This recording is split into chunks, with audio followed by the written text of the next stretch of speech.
Right then, guys, Squiddy again, another video for you. So today I've got a video. I've called it "Mental Health Varies, but You're Not Alone." So basically, with this, I'm trying to sort of give a better understanding of the mental health side of things. Um, I wouldn't call it necessarily an illness, but a lot of sort of standard illnesses you have like the same symptoms and signs to look for.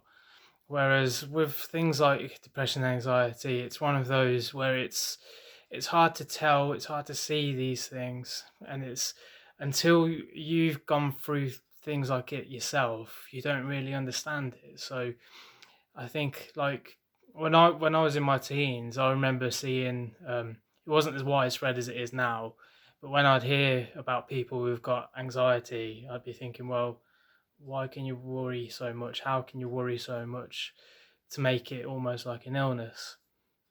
And it's not till I've sort of had concerns and worries and things myself that you sort of see how it can affect people. And it's when you are going through it yourself, it's a very hard thing to try and explain to others. So people who haven't gone through things like this themselves will kind of say, might think whatever it is that's worrying you isn't that big a deal, and I'll just get over it. It'll be fine and things like that. But it's once you start going through it yourself, then you'll see it much more, have more familiarity with it basically. But the thing is, it's not all the same. It's people have different symptoms, people have different triggers, and people have different responses with it. So there's all kinds of things that can trigger it. It could be maybe a specific person, it could be a certain experience that you've had, it could be financial issues, it could be things with love. There's a lot of things that can trigger it, and it might even be things that have been going on for a long time that the person hasn't sort of realized how serious it is or thought about how bad it can be. So they might have been going through it for years, but have just chose to stay silent. And this is another variation of it. Lots of people have different reactions to depression and anxiety. Some people are really open and wanting to talk and trying to get communication with others. Like I said in the last video, you'll see a lot of people sometimes posting every couple of hours, just trying to get a response so there's someone to talk to. Whereas other people sometimes will just close off. You won't hear from them for weeks just to try and get themselves together or sort themselves out. But there are, just because I say there are different ways of dealing with it and different symptoms and things, doesn't mean that they're not familiar sort of symptoms, if you like. So a lot of times people won't open up about it or talk about it. And a big reason for it at the moment, especially when it comes to the male side of things, is they don't want to open up because it looks like a weakness. So if you look like you're struggling or you're upset, a lot of people, well, a lot of blokes will know growing up, showing emotion and things like that isn't a manly thing to do or anything like that. So it's not going to happen as much. Whereas sometimes it can, you don't have to be just a man not to open up. Obviously, sometimes women as well will close off because they don't want to show people that they're upset. And a lot of times, both genders don't want to make a fuss. They don't want to cause any trouble or anything like this. So they think if I just close off and put a face over it, that'll be okay. Just show people that I'm okay. And it's obviously it's something that a lot of people do basically. So if you ever feel like that you are going through dark times or hard times, but maybe you're not showing as much emotion as others, or you're not doing anything drastic or anything out of the ordinary with it, don't think your case isn't as serious or it's not that big a deal. There's always someone there who's willing to talk to you. And the most important thing, I think, as well, is having someone who's there to listen to you. A lot of times people just want to talk and give a quick fix sometimes. So, as I said previously, I'll just get over it, it'll be fine, and things like this. But if you can find someone in your life, a friend or whatever, who you trust so much, who is, you know, is that person who is going to sit and listen, then that's going to help you so much more, because it will help you make feel so much better just to allow yourself to get these feelings out, let people know how you can feel with them.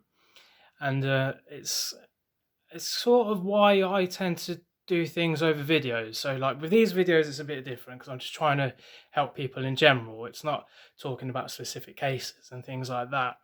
Whereas I remember when I first sort of shared my depression feelings, I did it with a camera, with a video, because with that, I know in this case, with a video, people are going to take the time to listen to it, to watch it, to see what's being said. Whereas if it's like a friend or a family member, sometimes you might tone down what you're wanting to say because you don't want to upset them. I know, like you might get people who do get upset watching a video or listening to what you're going to say, but if it's someone you know and you're doing it face to face, sometimes you might hold things back a bit or dial things down just so you're not going to upset them as much, and you can be as open as you really want to be. But just going back to what I was saying, you do know that with this kind of way of doing things, it's easier to speak to a camera because there's not a reaction, and most importantly, the people watching it will listen to everything being said before they just cut in and go, oh, well, I used to have something like that, or you could do this, or whatever. They're going to hear the full story and see what is actually going on, and then start thinking about what they're going to say to you, how they're going to try and make you feel better. So it's always great to have that one person who can just listen to everything you're saying, let you get it all out. And that's why I feel doing things on a video can help, because you're going to get that guarantee of that almost. So basically the main things to take from this video is everyone handles things differently. Everyone's got different signs and responses. There is no specific symptom with depression. It's a different sign from different people. People handle things differently, but also there is no specific way to treat it as well. One thing might work for one person, might not work for another, but it doesn't mean it's a bad thing, doesn't mean it's not a good thing to do. A gym I used to be a member at, I went there a couple of days ago with a couple of friends. It's got a quote on the wall, and it just says 5 plus 4 equals 9, but so does 6 plus 3. So don't always look into the one specific way of reaching your goal or one method of reaching your target. There's different things will work for different people, and there's all sorts of different ways of handling things. So basically, as we say with the title of this video, mental health does vary, but you're not on your own. There are so many different ways to help, so many different people looking to help you as well. So always just keep an eye on those close to you. Don't be afraid to speak things out or be honest about things. And just remember that you are not alone, and lots of people will help you. So as with other videos on this, I hope you like it. I hope you subscribe as well. Spread the message around for me if you can.